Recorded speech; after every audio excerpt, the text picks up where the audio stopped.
ይህን ሰውዬ ማስወገድ አለብን የሚል ዶክተር አብይን ማለት ነው። ለምን ሲባል ቴክስት ሳደርግለት አይመልስም፣ ሀሳቤን መቀበል አቁሟል። ስለዚህ በዚህ መልክ መቀጠል የለበትም። አንዱ ቅናት ነው የሚመስለው። የትግራይ ፖለቲከኞች አንዱ ትልቁ ችግራቸው በጣም ምቀኞች ናቸው። የምቀኛ ፖለቲካ ያካሂዳሉ እና ጎንደር እንድትለማ ጎንደር እንድታድግ አይፈልጉም። እኛ ትግራዊ አይደለንም፣ እኛ አማራ ነን፣ ጎንደሬዎች ነን። ስለዚህ በአማራ ክልል ስር ነው መተዳደር የምንፈልገው ብለው ከጠየቁ ቆይተዋል። ይህን ያህል ጨቅላነት፣ ይህን ያክል አድሮ ቃሪያ አይነት የሚሆኑበት ነገር አይገባኝም። እንደዛ ስላላዘኑ እኮ የሚመጣ ለውጥ የለም። ከትግራይ ወደ አፋር ክልል 2 ዞን ነው እኮ የሄደው ብሎ ሲበጠረቅ ነበር። በጣም ያሳዝናል፣ ምን ያሳፍራል።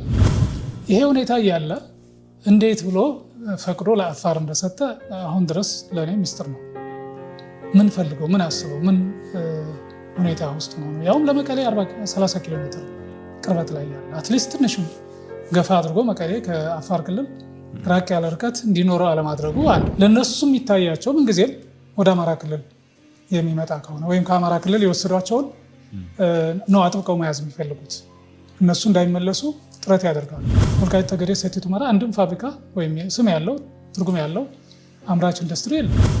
የኢትዮጵያና ኤርትራ ግንኙነት የሻከረ ከመጣ 2 ዓመት አለፈው። ኦልሬዲ የፕሪቶሪያ የሰላም ስምምነትን መፈረም ተከትሎ የኤርትራ መንግስት ያው ደስተኛ አልነበረም፣ ቅሬታ ነበረው። ያ የሆነበት ምክንያት ደግሞ ህወሓት ሙሉ በሙሉ እንዲጠፋ ይፈልግ ነበረ። ያ ሰላም ስምምነት ህወሓትን አትርፏል። የፌዴራል መንግስቱ ይህን ማድረግ አልነበረበትም። ከዛም አልፎ ለግጭት ለአላስፈላጊ ሁኔታ በር የሚከፍት ነው ምናምን የሚለው ነገር አለው። ይሄ እነሱ ስላሉ አይደለም እንጂ ምዕራብ ትግራይ የሚባል የነበረው ሽሬን ነበር። ሽሬና አካባቢው የሽሬ አውራጃና አካባቢው ነው የነበረው።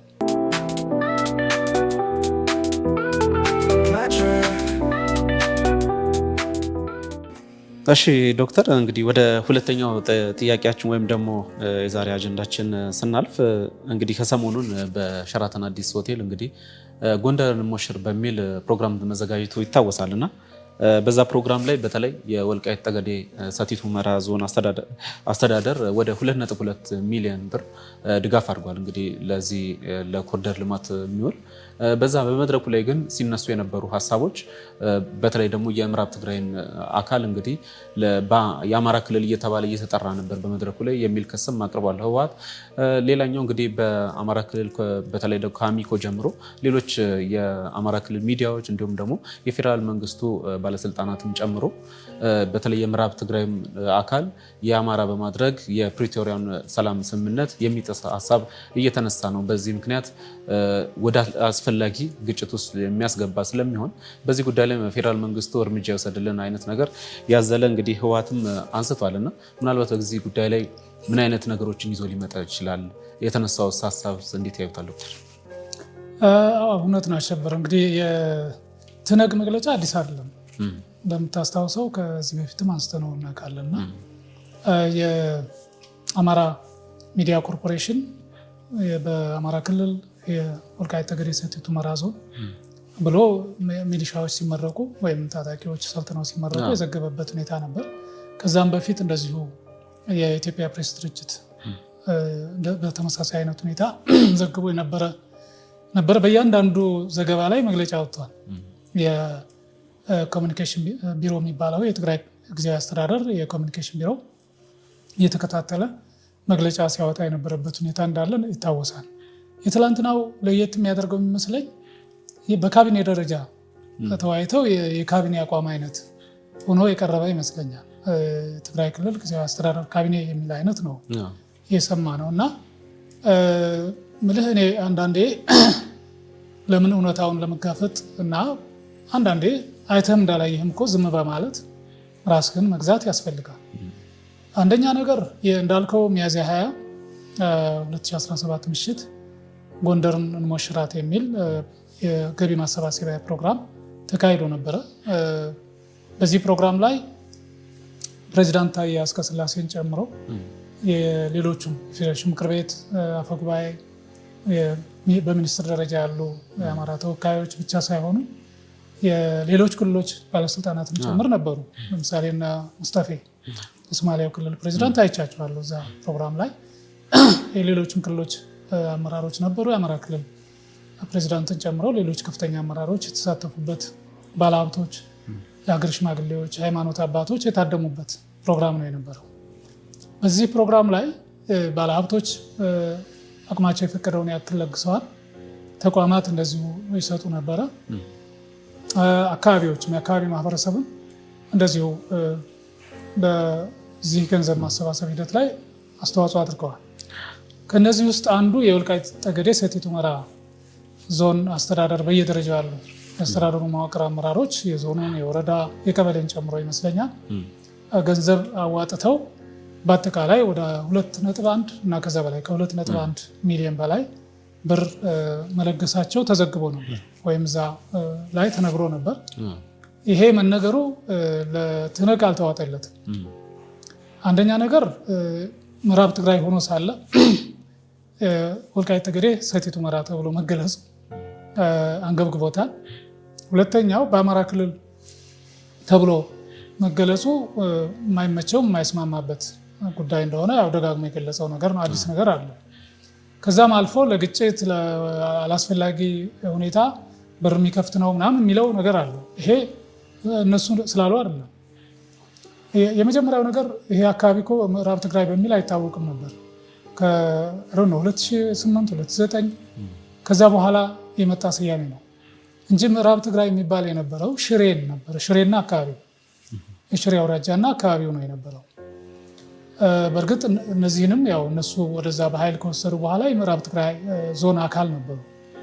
በኋላ ነው ራሱን የቻለ ዞን ያደረጉት። ሰው ቀደም ሲል ጀምሮ ይህ አካባቢ የሚታወቅበት ስም አይደለም። ምዕራብ ትግራይ ማለት ዋና የሚታወቀው ይህ አካባቢ ወልቃይት ጠገዴ ሰቲት ሁመራ በሚል ነው። ስለዚህ ይሄ ተፈጥሯዊ ስማቸውን የቆየ ስማቸውን እነሱ የሚፈልጉትን የሚወዱትን ስም በፈለጉት ጊዜና በፈለጉት ቦታ መግለጽ ይችላሉ። አንድ ይሄ ግምት ውስጥ መግባት አለበት። ሁለተኛው እኛ ነን ብለው በሚያስቡት ሁኔታና ቦታ ነው መገኘት ያለባቸው። እኛ ትግራዊ አይደለንም፣ እኛ አማራ ነን፣ ጎንደሬዎች ነን።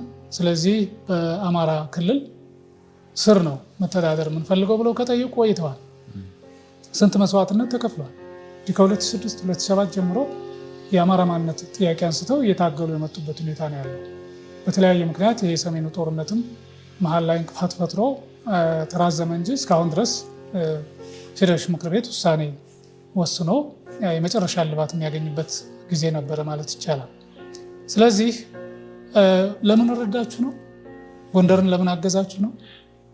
ምን እንኳን አይደለም የወልቃይት ጠገዴ ሰቲት ሁመራ ዞን ህዝብ ጎንደሬ ነኝ አማራ ነኝ የሚለው ጎንደር ደግሞ ዋና ከተማ ነች ብሎ የሚያምነው ቀርቶ የሽሬ ህዝብ ጎንደርን ቢረዳ ምን ችግር አለ?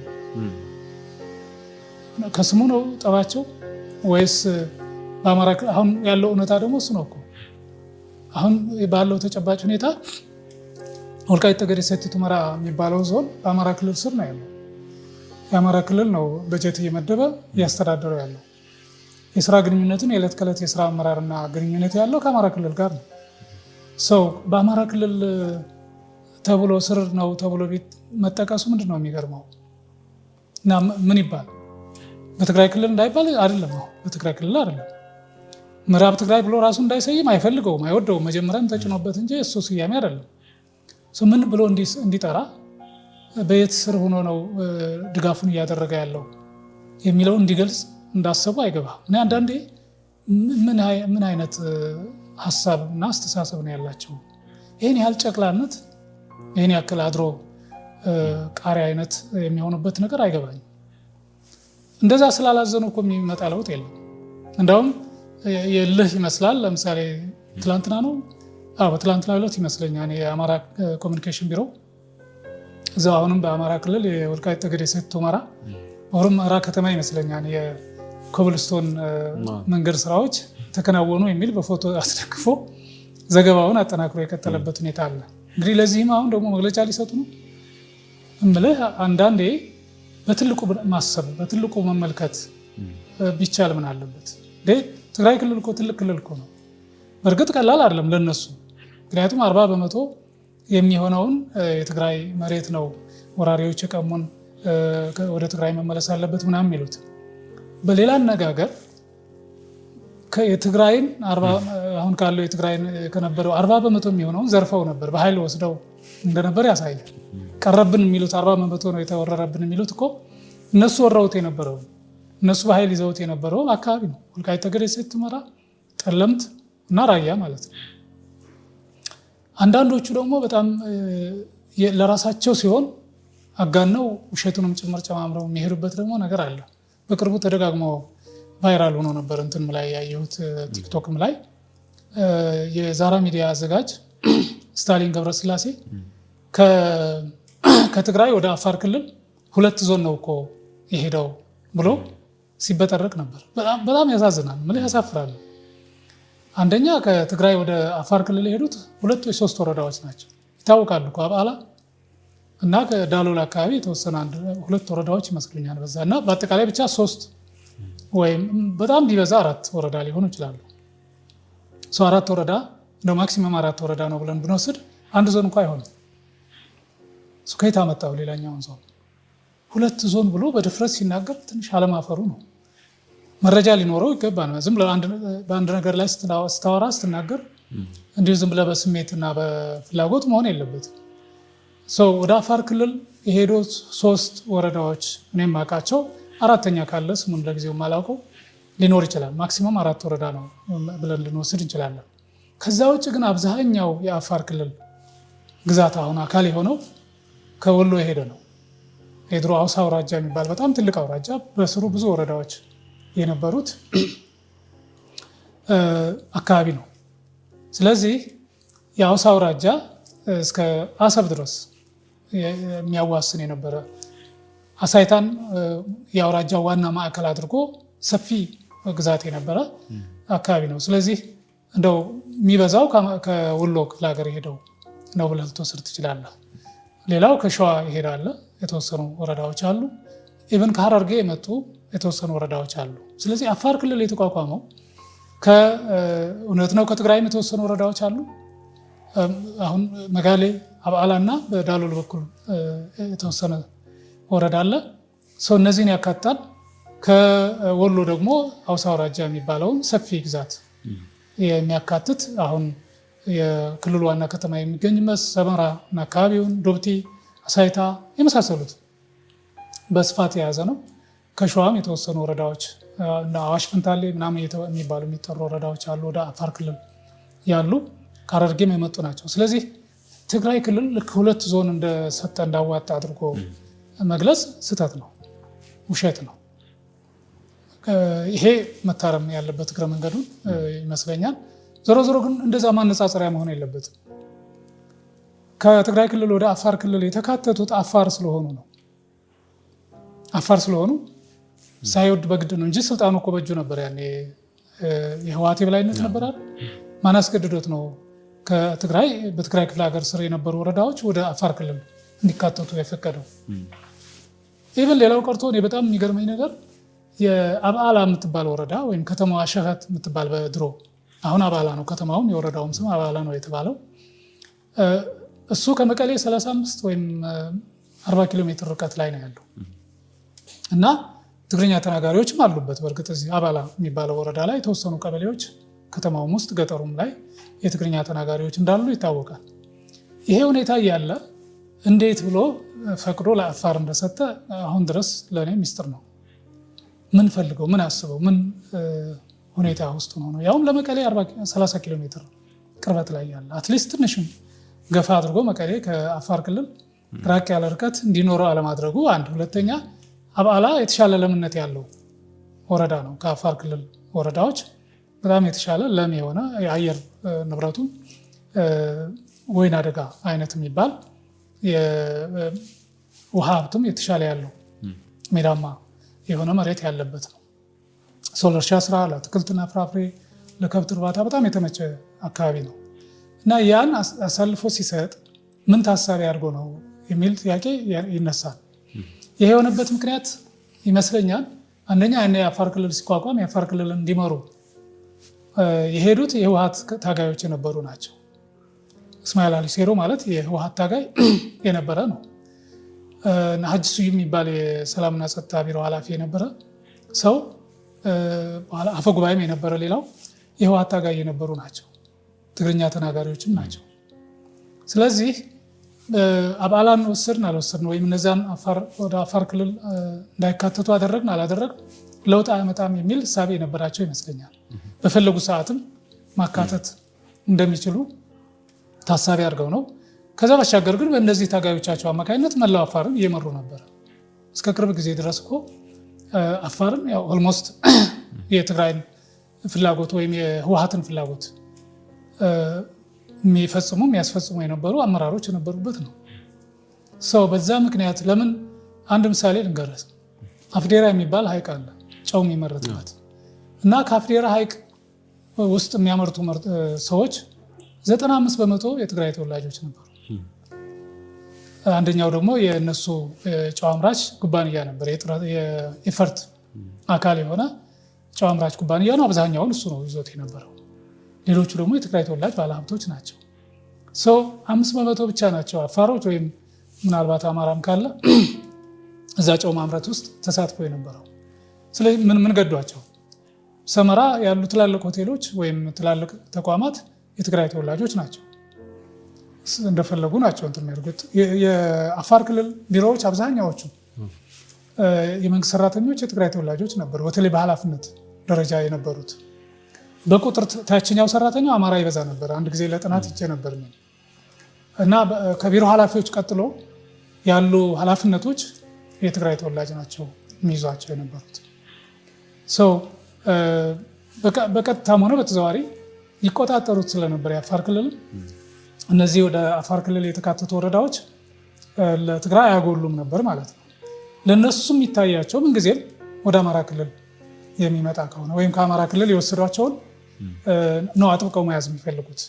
እነሱ እንዳይመለሱ ጥረት ያደርጋሉ። በነገራችን ላይ እንደዛም ሆኖ ባለፉት 30 ወይም 27 ዓመታት ወልቃይት ጠገዴ ሰቲት ሁመራ ላይ እኮ ይሄ ነው የሚባል ልማት ስራ እኮ አልሰሩም። ምናልባት መንገድ ሰርተዋል፣ የመንገድ መሰረተ ልማት ዘርግተዋል። ከዚያ ያለፈ ግን ትላልቅ ኢንዱስትሪ፣ ትላልቅ ተቋም አልመሰረቱም። እንግዲህ ሁመራ ላይ አንድ የሚጠበቅ የነበረ ትልቅ ኢንዱስትሪ ዞን መኖር ነበረበታል።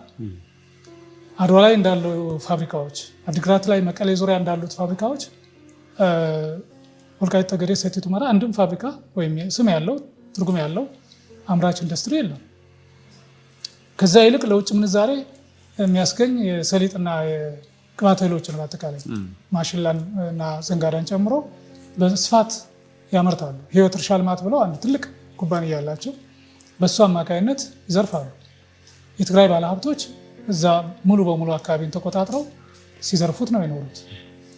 ያስለቀረባቸው ነው አሁን የሚንገበገቡት። ራያ ላይ ትልቅ እስር ቤት ወይም ማረሚያ ቤት ነበር የገነቡት እንጂ አንድም ፋብሪካ ወይም አንድም ኢንዱስትሪ ራያ አካባቢ አላቋቋሙ። ኮረም ላይ የለም። ኢቭን መሆኒ በእርግጠኝነት የኛ ነው የሚሉት እንኳ መሆኒ ከተማ ውስጥ ይሄ ነው የሚባል የረባ ኢንዱስትሪ የለም። እንደውም የራያ ቢራ ማይጨው ላይ ሊቋቋም ሲል የለም ይሄ ትልቅ ፋብሪካ ስለሆነ ማይጨው ላይ መቋቋም የለበትም፣ መቀሌ ወይም ወደ አድግራት ወይም ወደ ሌሎች የትግራይ ከተሞች ነው መሄድ ያለበት ብለው ቻሌንጅ አድርገዋቸው እንደነበረ በጊዜው ጀነራል ጻድቃን ስለነበሩ አደራጁ ቃለመጠይቅ ሲደረግላቸው ገልጸዋል። በስንት ትግል ነው እዚህ ማይጨው ላይ ያስቀረ ነው እንጂ ወደ ሌላኛው የትግራይ ከተሞች መሄድ አለበት ብለው ገፍተውን ነበር። ኢቨን ስያሜውንም ራያ ቢራ አትበሉት ሌላ ስያሜ ስጡት ብለው እንድንቀይር ስያሜ ሁሉ ገፍተውኝ ነበር። ከዛ እንደዛ ከሆነ እኔ እተዋለሁ እንጂ እንዲህ አይነት አላማዬን ይዤው የመጣሁትን አላማ ሳላሳካ እንትን አላደርግም ብዬ አይሆንም ብዬ ጠንከር ብዬ ተቃውሞን ስገልጽ እሺ ብለው ቦታ ሰጡ ነው ያሉት። ማይጨው ላይ ቦታ ላለመስጠት ብዙ አንገራለዋቸው ነበር። የራያ ዩኒቨርሲቲንም በስንት ትግል ነው እንግዲህ ያን ስያሜ ይዞ እንዲቀጥል የተደረገውና ሲጠቃለል ለምሳሌ ራያ ዞን ይባልልን ብለው ህዝቡ ጠይቆ ነበረ። ደቡባዊ ዞን የሚሉት እነሱ ደቡባዊ ትግራይ ዞን የሚሉት የራያ ወረዳዎች ናቸው። ሁሉም ራያ ራዩማ የሚባለው አካባቢ ነው። ስለዚህ ለምን ራያ ዞን ተብሎ አይሰየምልንም የሚል ጥያቄ ነበረ። አይ እንደሱ አይሆንም ደቡባዊ ትግራይ ዞን ብለን ነው የምንቀጥለው ብለው እምቢ ብለዋቸዋል። ይህን ያሉበት ምክንያት ምንድነው? ከትግራይ ይነጠላል። ስያሜው ራያ ዞን ከተባለ ትግራይ የሚል እንትን አይኖረውም። ስለዚህ ከሌላው የትግራይ አካባቢ የተነጠለ የራሱን ማንነት እያሳደገ ይሄዳን የሚል ስጋትና ፍርሃት ስለነበራቸው ነው። ዞሮ ዞሮ ግን በጠለምትም ይሆን በወልቃይት ጠገዴ በራያ አካባቢ ያለው ሁኔታ በሰላም ስምምነቱ መሰረት በፕሪቶሪያዊ የሰላም ስምምነት መሰረት አወዛጋቢ አካባቢዎች ነው የሚለው። እነዚህ አወዛጋቢ አካባቢዎች የሆኑበት ዋናው ምክንያት ከስያሜያቸው ይጀምራል ማለት ነው። ለምሳሌ ራያዎች እኛ ራያ ነን ብለው ትግራይ አይደለንም ራያ ነን ይላሉ። ከማንነትም ከስያሜም ጋር ተያይዞ ተቃውሞ አላቸው። ደቡባዊ ትግራይ ተብለው እንዲጠሩ አይፈልጉም። ስለዚህ እነሱ ደቡባዊ ትግራይ ሊሉ ይችላሉ። ራያዎችና ሌላው የአማራ አካባቢ ማህበረሰብ ደግሞ የራያ አካባቢ ብሎ ሊጠራ ይችላል። ጠለምት እና አካባቢው ጠለምት ብለው ነው የሚጠሩት። ትግሬዎቹ ደግሞ ጸለምቲ እያሉ ነው የሚጠሩት። ኦኬ ከተማውን ማይጠምሪ ይላል ይሄ አማራው፣ ትግሬዎቹ ደግሞ ማይጸምሪ እያሉ ሊጠሩ ይችላሉ። ማይጸምሪ አትበሉ አይባሉም እነሱ ማይጸምሪ ሊሉ ይችላሉ በራሳቸው መንገድ ሲገልጹ። ሌላው ደግሞ ማይጠምሪ እንዲል መፍቀድ አለባቸው፣ መከልከል የለባቸው። እንደውም ይሄኛው ነው ትክክለኛው ቅቡልነት ያለው ወይም ሌጂትሜት የሚባለው ህዝቡ ራሱን የሚጠራበትን መጠሪያ ነው መያዝ ያለብህ አይደል? ህዝቡ እኔ በዚህ ነኝ መሆን ያለበት፣ በዚህ መልክ ነው አስተዳደሪ እንዲሆን የምፈልገው የሚለውን ማክበር ይጠይቃል። እነሱ በጉልበት በኃይል ለጥቅም ሲሉ ብቻ የያዟቸው አካባቢዎች ናቸው። ስለዚህ ወልቃይት ጠገዴ ሰቲት ሁመራን ራሱን በራሱ መጥራት፣ ራሱን በራሱ ማስተዳደር ይችላል። እነሱ ደግሞ ምዕራብ ትግራይ እያሉ ማላዘን ይችላሉ። ምንም እንደሱ አትበሉ አልተባለም። ቢያስቡበትና ነገሩ ቢገባቸው አወዛጋቢ አካባቢ ስለሆነ የተባሉት ሁልጊዜ ምዕራብ ትግራይ ወይም ደቡባዊ ትግራይ እያሉ ባይሉ ይመረጣል። ዞሮ ዞሮ መፍትሄ ሲያገኝ መፍትሄ ያገኛል። መፍትሄ እንዲያገኝ መስራት ነው። እነሱ መተባበር ጭምር ነው ያለባቸው እንጂ ሁልጊዜ በየቀኑ ዜና በተዘገበ ቁጥር መግለጫ እያወጡ የት እንደሚያደርሳቸው ምንስ ትርጉም አለው? ይሄ ማንስ ይሰማቸዋል? እንደውም አይ እነዚህ የተለመደ አይደል ይሄ ምን አዲስ ነገር አለው ብሎ ሰው ንቆ ነው የሚተዋቸው። ለመናቅ እንዲህ አይነት ነገር ውስጥ መውረድ መግባት ያለባቸው ብዬ አላምነው። መልካም ዶክተር፣ ያው በዚህ ጉዳይ ላይ ያው በተለይ ደግሞ በወልቃይት አካባቢ ያለው ውጥረት እንግዲህ እንደቀጠለ ነው። ያው ከሰሞኑን የምናያቸው እንግዲህ በወልቃይት አካባቢ የተከዜ ዘብም ራሱን እያደራጀና እንዲሁም ደግሞ ስልጠናዎችንም ብቁ የሆኑ እያስመረቀም እያየን ነው እና እንዲሁ በተለይ አሁን የተሾሙት የጊዜያዊ አስተዳደሩ እንግዲህ ትኩረት ሌሎች ጉዳዮችን ትተው እንግዲህ እዚህ ላይ ትኩረት እየሰጡ ሀሳባቸውን እየሰጡ እያየን ነው እና በቀጣይ ምን ይፈጠራል? ምን አይነት እርምጃ ይካሄዳል? እንግዲህ የዚህ የሰላም ስምምነቱ እንግዲህ ፕሪቶሪያ ሰላም ስምምነት ኮሚሽኑም እንግዲህ በቅርበት ይከታተላል ብለን ተስፋ እናደርጋለን። የፌዴራል መንግስቱም እንግዲህ እንዳሁኑ እንደዚህ ቀደሙ ችላ እንደማይለው ተስፋ እናደርጋለን። ወደ መፍትሄ ይሄዳል ብለን ተስፋ እናደርጋለን። እንግዲህ በዚህ ጉዳይ ላይ የተለያዩ አዲስ መረጃዎች ሲወጡም ተመልሰን እንመጣለን። ሌላኛው ምናልባት እንድናነሳ በዛሬ ቆይታችን ምናልባት ከዚህ ቀደምም አንስተነዋል። የኦነግ እንግዲህ ከሰሞኑን መግለጫ አዘል ሀሳቦችን አንስቷል። የተለያዩ ፖለቲከኞችም በዚህ ጉዳይ ላይ ሀሳባቸውን ሲሰጡ ነበር። በተለይ ደግሞ በኦሮሚያ ክልል በተለያዩ በተለይ ደግሞ በአዳማ እንዲሁም በተለያዩ በኦሮሚያ ከተሞች ላይ አፈሳን ጨምሮ እንዲሁም ለመከላከያ በግዳጅ እየሄዱ ነው የሚል መግለጫም አውጥቷል ኦነግና ከዚህ ጋር በተያያዘ ተማሪዎችን እንዲሁም ደግሞ አነስተኛ ከእድሜያቸው በታች የሆኑትንም ጭምር ነው እየወሰደ ያለው። ወላጆች ደግሞ ልጆቻቸውን ለማስመለስ 100 ሺህ ብር ድረስ እየተጠየቁ እንዲሁም ደግሞ የተለያዩ መረጃዎች በዚህ ጉዳይ ላይ እየወጡ ስለሆነ ምናልባት የመከላከያንም መመሪያ ይኖረዋል። በእርግጥ ከዚህ ቀደም ያነሳነው ሀሳብ ስለሆነ እንደው ሚዲያው ላይም ሶሻል ሚዲያው ላይም ስለተነሳ እንደ መረጃ እናንሳው ዶክተር። ወደዚህኛው ነጥብ ከመምጣቴ በፊት ከቅድሞ ሀሳብ ላይ አንደኛ የጎንደር ከተማ ያው በጣም ጥንታዊት ትልቅ ከተማ ነች። የሀገር ማዕከልም ሆና ያገለገለች ከተማ ነች። ጎንደርን እንኳን ጎንደሬ ነኝ ብሎ የሚያምነው የወልቃይት ጠገዴ ህዝብ ሌላውም የትግራይም ይሁን የሌሎች የአማራ አካባቢ ኢቨን የሀገሪቱ የተለያዩ ከተሞችም ይሁን ገጠሩ አካባቢ ወይም ክልሎች ጭምር መደገፍ ማገዝ አለባቸው ተብሎ ይታመናል። ያ በመሆኑ ይመስለኛል በዛች ምሽት ብቻ ወደ 2.2 ቢሊዮን ብር ቃል መገባቱን እና የተወሰነው ደግሞ ገቢ መደረጉን በጊዜው የተገለጸበት ሁኔታ አለ። ይሄ ያስደስታን እንጂ የሚያስቆጭ አይደለም። አንዱ ቅናት ነው የሚመስለው። የትግራይ ፖለቲከኞች አንዱ ትልቁ ችግራቸው በጣም ምቀኞች ናቸው። የምቀኛ ፖለቲካ ያካሂዳሉ። እና ጎንደር እንድትለማ ጎንደር እንድታድግ አይፈልጉም። ይሄ አንዱ በሽታቸው ይመስለኛል። አሁን ወዳልከው ስንመጣ ያው ከዚህ በፊት በተለያየ ጊዜ ተነግሯል፣ ተዘግቧል። አዲስ ነገር ነው ብዬ አላስብም፣ አላምንም። ለዚህ መከላከያ ምላሽ የሰጠበት ጊዜ እንደነበረ አስታውሳለሁ። እኛ መስፈርት አለን። በዛ መስፈርት መሰረት ክልሎች መልምለው እንዲያሳውቁን ነው የምናደርገው። ስለዚህ የመመልመሉን ኃላፊነት ክልሎች ናቸው የሚወስዱት። ክልሎች ደግሞ ለዞን ለወረዳ አሳልፈው የሚሰጡበት ሁኔታ አለ። ወረዳ ላይ እንግዲህ ሰው ሲያጡ ወይም በራሱ ፍቃድ የሚመጣ ሰው ሲያጡ አንዳንዴ ምንድነው የሚባለው የውዴታ ግዴታ አይነት ወይም የማስገደድ አይነት ስራዎች ሰርተው ከሆነ ስህተት ነው። በምንም መልኩ ተቀባይነት የለውም። እኔ ባለኝ መረጃ ለምሳሌ አማራ ክልል ውስጥ በአብዛኛው በፍቃደኝነት እየተሰለፈ ያለ ወጣት እንዳለ ነው መረጃ የሚደርሰኝ። ይህም ሆኖ ግን ሌሎች አንዳንድ አካባቢዎች ላይ እንደዚሁ በተወሰነ ማስገደድ የሚመስል ነገር ተግባራዊ ሆኗን ሲሉም ሰምቻለሁ። አማራ ክልል ላይ ብዙ ቦታ ላይ ሆን ይችላል፣ ግን አንድ ሁለት አካባቢዎች ላይ እንደዛ ሰምቻለሁ። ዘገባም ላይ ወጥቶ አይቻለሁ። ለምሳሌ ሰሜን ወሎ ሀብሮ ወረዳ ጃራ የሚባል የተፈናቃዮች ያረፉበት አካባቢ አለ ወይም ቦታ አለ። እዛ ተፈናቃዮች ጣቢያ ላይ የተወሰኑ ወጣቶችን እንደዚሁ ናተው አስገድደው ወሰዱ የሚል መረጃ እንደሰጡና ኢትዮፎረም ይመስለኛል እንደዘገበው ሰምቻለሁ። ግን አማራ ክልል ላይ ያን ያህል ስፋት ያለው ችግር ነው ብዬ አላስብም። ኦሮሚያ ክልል ላይ ተደጋግሞ የሚነሳ ነገር ነው። ከዚህ በፊትም እንዳነሳ ነው እዛ አካባቢ ትንሽ ጎላ ብሎ የሚነሳ ችግር ነው። አይ ቲንክ የክልሉም የደረጃ ያለው የዞን አመራሩ ጉዳዩን ወረድ ብሎ መፈተሽ ያለበት ይመስለኛል። የመከላከያ አመራሮችም እንደዚሁ ዝም ብለው መስማት እና ማየት ያለባቸው አይመስለኝም። ምክንያቱም የመጨረሻ ውጤት ወደ መከላከያ ነው የሚገቡት ተብሎ ስለሚወሰድ ማለት ነው።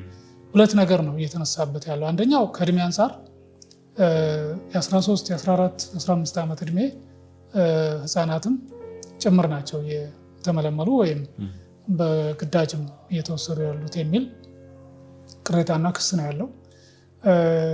በመከላከያ መስፈርት መሰረት 18 ዓመት እና ከዛ በላይ የሞላው እንደሆነ ነው የሚገለጸው። አካላዊ ጥንካሬ፣ ጤንነት ሁኔታ፣ ብዙ የሜዲካል ምርመራዎች አሉ። ዝም ብሎ ወስዶ ወደ ማሰልጠኛ የሚያስገባ አይመስለኝም። ከዚህ በፊት እንደማስታውሰው ለምሳሌ በኢትዮ ኤርትራ ጦርነት ጊዜ ምልመላ ሲካሄድ ብዙ ወጣቶች እድሜያቸው ሳይደርስ ጭምር መግባት እየፈለጉ አይሆንም እያለ ሲመልስ እንደነበረ አስታውሳለሁ። መከላከያ ማለት ነው። የጤንነታቸው ሁኔታ ትንሽ ችግር ያለበት ሰዎች በፍጹም ለምጥ ሳይቀር የተወሰነ የሰውነት ክፍል ላይ ያው ሰውነታቸውን ራቁት አድርገው ሁሉ ስለሚመረምሩ ለምጥ ካለበት አይሆንም ብለው የሚመልሱበት ሁኔታ ነበር እና በፍጹም እኔ ጤነኛ ነኝ፣ ችግር የለብኝም፣ ምንም የሚሰማኝ ነገር የለም ብለው የሚከራከሩ ወጣቶች እንደነበሩ በአጋጣሚ ከስራ ባህሪ ጋር ተያይዞ እኔም በቅርበት እከታተል ስለነበረ ያረጋገጥኩት እውነት ነው። አሁንም እንደዛ አይኖርም ማለት አይደለም። ለምሳሌ የሚፈልጉ መሄድ የሚፈልጉ ግን በእድሜያችሁ ገና ነው ተብለው የሚመለሱ ይኖራሉ። ወይም የአካላዊ ጥንካሬያችሁ ጤንነታችሁ አይፈቅድም ተብለው የሚመለሱ ይኖራሉ። አንዳንድ ቦታ ደግሞ ያው ኮታ የተሰጣቸውን እቅድ ኮታ ለመሙላት ገፋፍተው ጫና ፈጥረው ወይም አታለውም ጭምር በተለያየ መልኩ ሊያመጡ የሚችሉበት እድል ዝግ አይደለም። ይሄ ነገር መታረም አለበት። እውነት ከሆነ በትክክል ተሰርቶበትና ተጨባጭ የሚታይ ከሆነ ወላጆችንም በማናገር ልጆቹንም በማናገር በየደረጃ ያሉ አመራሮች ይህን ሁኔታ ማረም ማስተካከል ያለባቸው ይመስለኛል። አንዳንዴ ተጋኖ የሚወራበት ሁኔታ ሊኖር ይችላል። ግን ተጋነነ ማለት የለም ማለት አይደለም። ምልክት አለ ማለት ነው። አጋኖም ለማውራት እኮ የተወሰነ ነገር ምልክት ይኖራል። ሚዛኑን በጠበቀ መልኩ ነገሩን ማየት መፈተሽ ጥሩ ነው ይመስለኛል። ለዛ አይ ዝም ብሎ ውሸት ነው ብሎም አቃሉ ማየት ትክክል አይመስለኝም። ከሚገባው በላይ ለጥጦ ደግሞ የሌለ ነገር መንግስትን ለማሳጣት ብቻ የሚደረገው ርብርብ እኔ ብዙ ጠቃሚ ነው ብዬ አላስብም። ሊያስተምርም ሊገነባም አይችልም። የጋራ ሀገር ነው ያለን እኮ። ይሄ መንግስት ችግርን ቢኖርበት ዞሮ ዞሮ ችግሩን እንዲፈታ ማገዝ ወይም መተቸት፣ እውነታውን ማሳየት፣ ከዛ እንዲህ ካለ ደግሞ በሂደት በምርጫ ጊዜ በድምፅ መቅጣት ነው የሚቻለው። መፍትሄ እሱ ነው ሊሆን የሚችለው እንጂ ዝም ብሎ በሆነ ባልሆነው በማሳጣት ምናልባት አንዳንዶቹ የዩቱብ ገበያቸውን ለማጠናከር ብዙ ቪወር እንዲኖራቸው ለማድረግ የሚያደርጉት ጥረት እንዳለ መገመት አይከብድም። ይሄም ሆኖ ግን የሚናቅ ነገር ወይም ተንቆ የሚተው መሆን አለበት ብዬ አላምንም። ሰው ክልሎች ከክልል ክልል ሊለያይ ይችላል። ከዞን ዞን ኢቨን ከወረዳ ወረዳ ሊለያይ የሚችልበት እድሉ አለ። ይሄን የክልሉ መንግስት በተለይ ኦሮሚያ ክልል መንግስት ኃላፊነት ወስዶ እስከታች ድረስ ወርዶ መፈተሽ መቻል አለበት። ችግሩ ካለ እሱን ማረም ማስቀረት መቻል አለበት። የፌዴራል መንግስቱም ዝም ብሎ መመልከት ያለበት አይመስለኝም። ይሄ እኮ ቀላል ስም ማጥፋት አይደለም፣ ከባድ ነው። በተለይ መከላከያ በዚህ ደረጃ ስሙ ሲጠፋ ዝም ብሎ ማየት አለበት ብዬ አላምነው። እርምጃ እንወስዳለን ምን እንላለን ምናምን የሚለው በኋላ የሚመጣ ነገር ነው። መጀመሪያ ግን የተባለው ነገር እውነት ነው አይደለም ብሎ ሄዶ ማረጋገጥና እውነትነት ካለው ማረም፣ ኢቭን ካስፈለገም ይቅርታ መጠየቅ። እንደዚህ አይነት የአሰራር ክፍተት ታይቶ ነበረ፣ እዛ ላይ የእርምት እርምጃ ወስደናል ብሎ እንደውም ህዝብ እንዲያውቀው መንግስትም ለህዝብ ተጠያቂ እንደሆነ የሚያሳይበት የሚያስገነዝብበት ሁኔታ መፍጠር መቻል አለበት ብዬ ነው የማስበው። እና እንግዲህ የተጋነኑ ነገሮች ሊኖሩ ይችላሉ፣ ግን ደግሞ የተወሰኑ እውነታዎች ሊኖሩ እንደሚችሉ መገመት የሚከብድ አይመስለኝም። መልካም። ያው በዚህ አጋጣሚ ያው በኦሮሚያ ክልልም በትላንትናው ዕለት በተለይ የወረዳ የቀበሌ አመራሮችን ጨምሮ እንግዲህ ወታደራዊና ፖለቲካዊ ስልጠና የአመራሩ ስልጠናም እንደጀመረ ሰምተናል።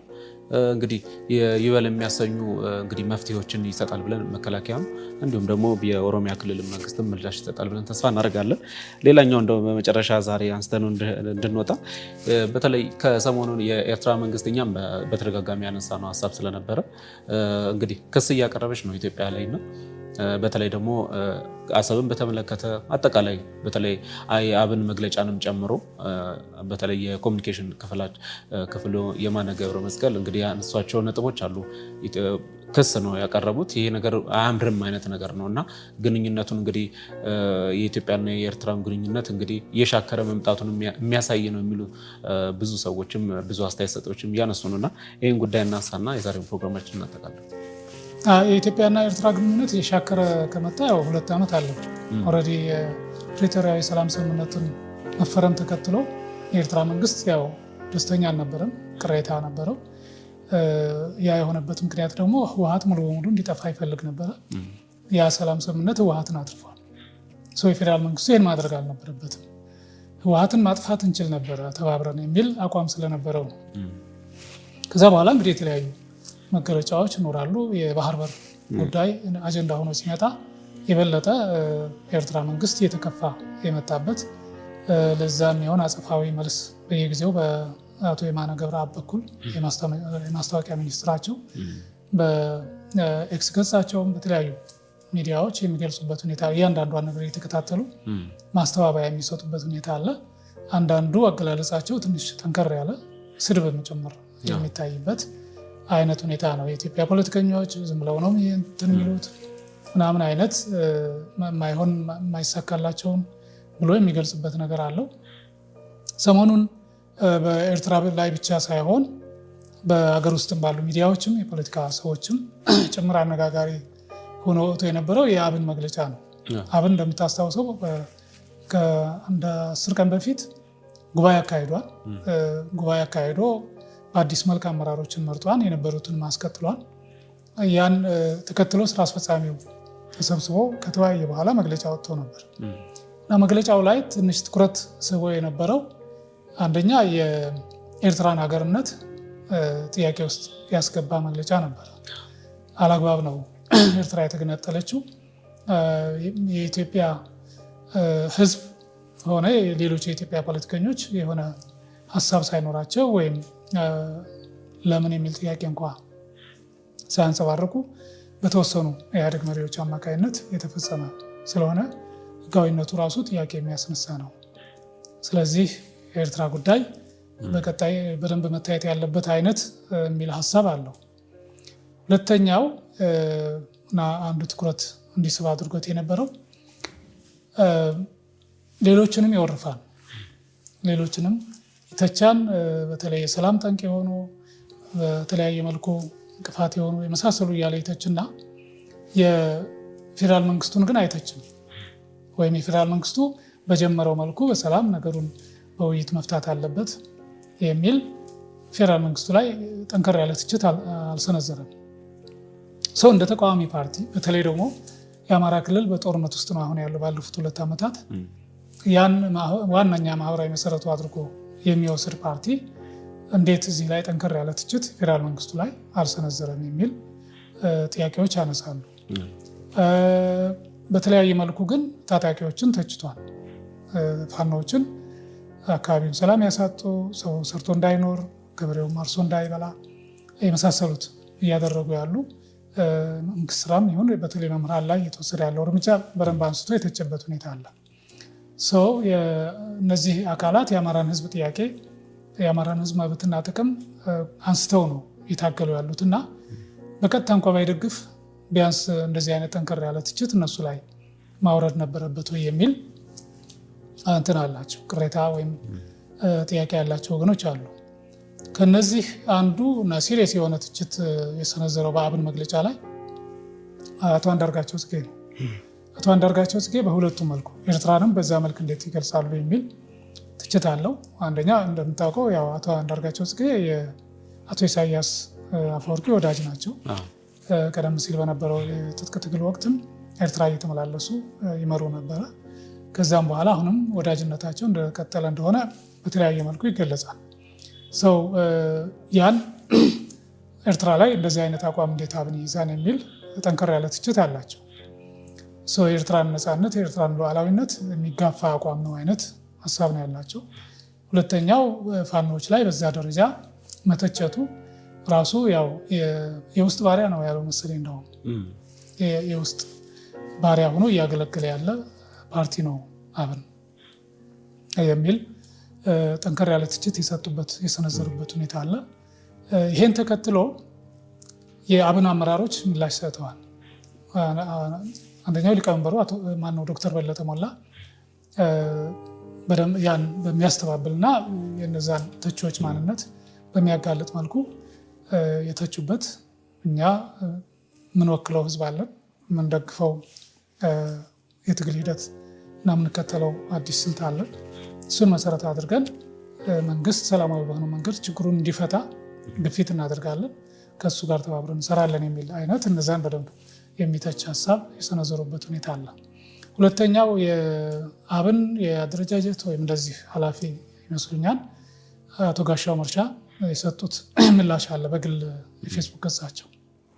እሳቸው ትንሽ ዘርዘር አድርገው ለማየት ሞክረዋል። በተለይ አቶ አንዳርጋቸውን በሚተች መልኩና አቶ አንዳርጋቸው የሰነዘረው ሀሳብ ልክ እንዳልሆነ በሚያሳይ መልኩ ገልጸዋል። እንደውም ምን ምሳሌ አንስተው ነው የገለጹት?